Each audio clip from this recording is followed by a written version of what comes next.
Buen día, buenos días. Primero que todo, no saben lo contenta que me siento de estar entre mis amigos de la CAF. La CAF es una institución que está muy cerca de mi corazón porque tengo muchos años de haber trabajado con la CAF y me siento que estoy regresando a casa. Así es que muchas gracias por la amable invitación y les agradezco. And now I'm going to switch to English because I think it's definitely easier than my Portuguese for you.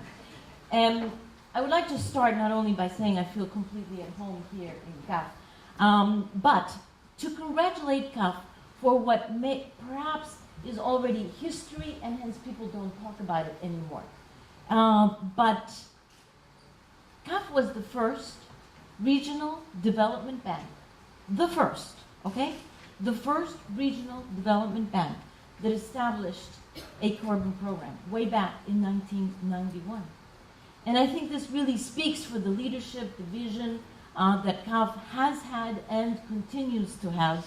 And what you see today is actually CAF building on those very, very important first steps, first baby steps, I would say, that were done way back in the 90s.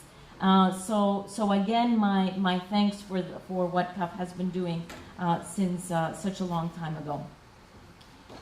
And then I wanted to share with you some of the latest data that is coming out of our region here in Latin America, because I think the data on climate is both sobering but also encouraging. Sobering is the fact that, according to the latest data, reconfirmation that the region is a highly vulnerable region to the effects of climate change. In fact, the latest data says that the cost of impacts are going to cost the region 2% of its GDP by the year 2050. So sobering to know that that is the price. Yeah, el precio de pequeñas personas, gracias. This is the price of little people. Thank you. And so sobering to know that that is the price that we will pay if we don't do anything about this. But encouraging is also the data that confirms that actually this region has decoupled its economic growth from its carbon impact. Very, very different from all of the other regions of the world. And we have done this basically thanks to the very strong policies that countries such as Brazil and to a certain extent Mexico, but certainly Brazil, have had on deforestation. The policies to stop deforestation have actually been fundamental in decoupling the economic growth of Latin America from its growth in carbon emissions. That together, of course, with the fact that on the whole, our energy matrix has been in the past a very clean energy matrix. Now, that is not the full story. I wish I could say, okay, punto final, that's the story, but that's not the full story. The fact is that although we went through a period in which we were clearly decoupling, we are now actually reversing that trend. And the introduction, gradual introduction of more fossil fuels, albeit natural gas, so not the worst of fossil fuels, but compared to hydro, clearly a fuel that has more emissions. And so the challenge for us now is to not allow ourselves to recouple, not decouple, recouple economic growth with carbon emissions, but rather to keep the decoupling that we have had over the past few years. And what is that? That means the challenge for the region is to continue to pursue aggressive deforestation policies, aggressive clean agriculture and smart agriculture policies, but also very importantly, to pursue power and transportation, which are the ones that are going to be at the basis of our growth here in this region in a clean way.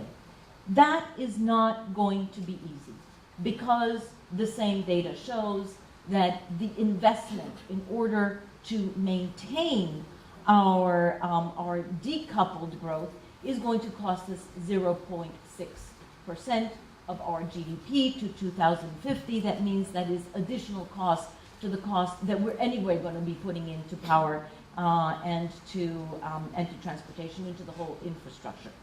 So one has to ask, so is 0.6% of GDP a price that we're willing to invest in order to maintain this decoupled growth?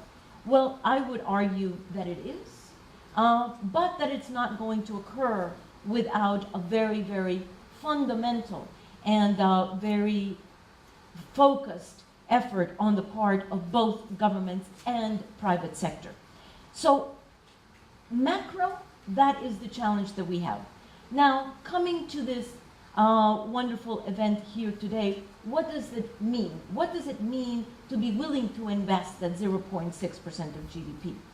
Well, it means, for the private sector, it means to pursue the productive transformation that we are celebrating here today with the companies that are going to be showcased. That is exactly what it means. But it also means that those private sector investments and also the public sector investments are going to have to be financed with what I would like to call, valga la redundancia, transformative financing. So we're talking about productive transformation, but we're also talking about transformative financing. We're not talking about the financing of the past. We're talking about very innovative financing, and there I would again like to thank CAF for its visionary role in this transformative financing, and all of the national and sub-regional development banks that are being also celebrated here today for your pioneering efforts to transformative financing. Once again, my wonderful region. It's so good to be back here and be able to just boast about my region, because actually when I'm out of here, I can't do it. I have to be very neutral, okay? I have to talk about the planet. And here I can talk about my region. It's so nice. So I really want to, again, pay tribute to this region for its vision in how do we pursue low carbon.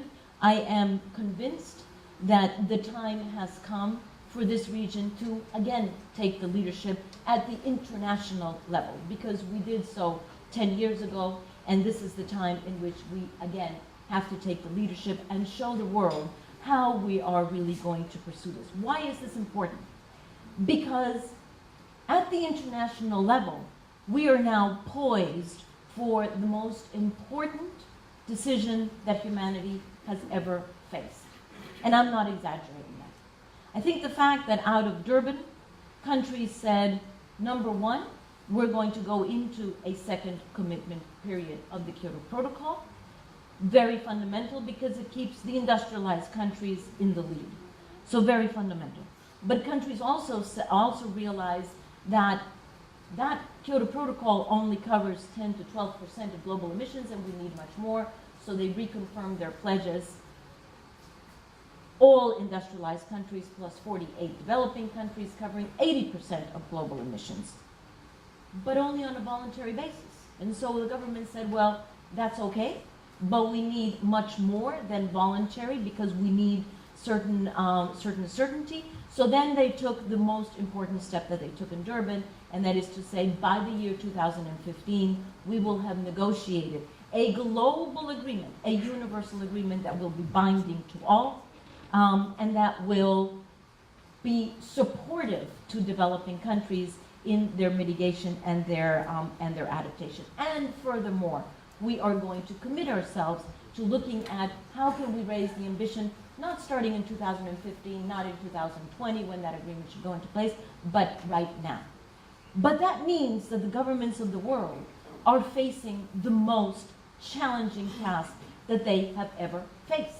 And a crucial component of being able to go into the process of negotiating this global agreement is going to be to have the financial mechanisms, the financial vehicles in place, because otherwise this is not going to occur. And so the Green Climate Fund that has been created, but only created in paper, where there's still no experience, it's still the governance is being discussed.